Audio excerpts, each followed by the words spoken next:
It was supposed to be a quiet drive home on a rainy night, but what I saw on that empty road changed everything.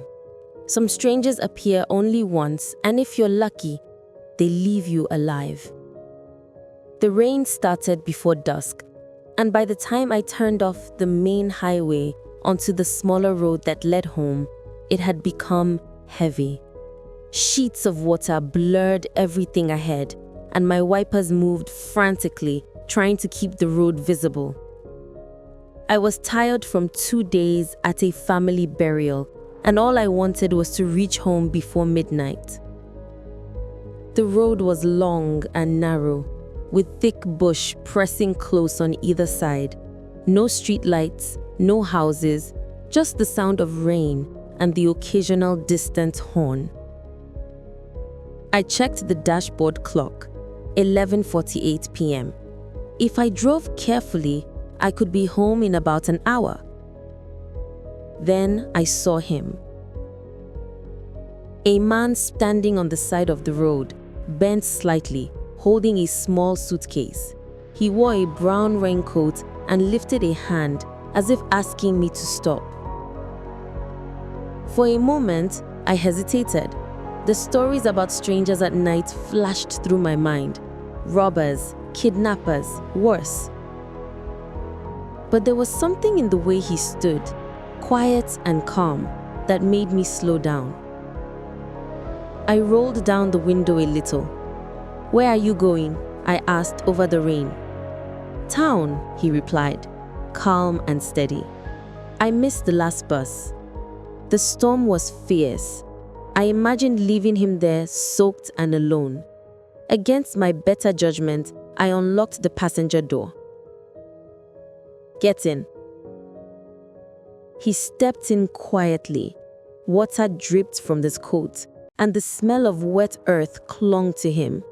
I shut the door and we drove on in silence. The only sound was the wipers hitting the windshield over and over. He didn't say a word, just sat, looking forward, suitcase on his knees. After a while, he spoke. "Thank you for stopping. Not many people would at this hour." I nodded, unsure what to say. Most people fear what they do not understand. He added, almost to himself. I didn't respond. I kept my eyes on the road. The rain made the asphalt shine like glass, reflecting the car's lights. The bush on either side seemed closer, taller, darker. Then something strange happened. The car radio, which had been off the entire trip, suddenly crackled to life. A soft old high-life song began to play. Trumpets, soft drums, voices singing a tune I could not place. I reached for the knob to turn it off. It wouldn't move. The stranger chuckled softly. "I like this song," he said. A chill ran down my spine. The air in the car felt cold. My breath fogged the windshield. I checked the dashboard. No AC. "Strange weather tonight," I muttered. "Stranger things happen on this road at night." I finally looked at him properly. His face was pale, almost too calm, his features sharp under the hood shadow. Around his neck hung a small silver locket that shone briefly in the car light. He stared forward, unblinking, calm as the rain outside. We drove on like that, silence mixing with the sound of rain and the faint music from the radio. Then, without warning, he said, quietly but firmly, "Slow down. There's a broken truck around the corner." I hit the brakes. As we rounded the bend, a massive truck lay stalled across half the road, completely hidden until we were almost on top of it. If I had been driving at my previous speed, we would have crashed. "How did you know that?" I whispered, my hands gripping the wheel tight. He didn't answer. A few more kilometers and we reached a quiet intersection near the edge of town. He said, "This is fine. You can drop me here." I looked around. Nothing. Just bush and a small empty road. "Are you sure? There's no house here." He smiled faintly. "I know. Thank you for the ride."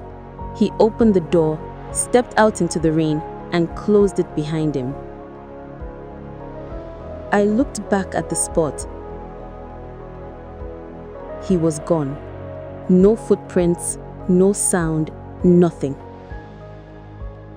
I sat frozen for a moment, then pressed the accelerator and drove off without looking back. The next morning, curiosity got the better of me. I stopped at a small roadside canteen near mile 46 and told a few locals about the man in the brown raincoat who had warned me about the truck. A man froze. "Brown raincoat?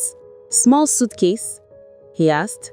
"Yes," I said, feeling uneasy. The man nodded slowly. "That man, he died on that road 5 years ago. Truck accident, right at that bend. He never made it home." My heart sunk. "Sometimes," the old man said softly, "he comes back to warn travelers, maybe to save them from what happened to him." I sat there in silence, holding my tea. The rain still falling lightly outside. The song from the radio, the cold air, the calm voice, and the locket slashed in my mind. A dead man had sat beside me. A dead man had saved me. Days later, I drove past mile 46 again. The rain had stopped, the sky pale and empty. I glanced at the spot where I had picked him up. Only wet grass and the whisper of wind. No sign of him. I knew then that some encounters are not accidents. Some strangers appear just long enough to change your life and vanish. And that rainy night, I had met one of them. Thanks for watching. Please subscribe, like, and share.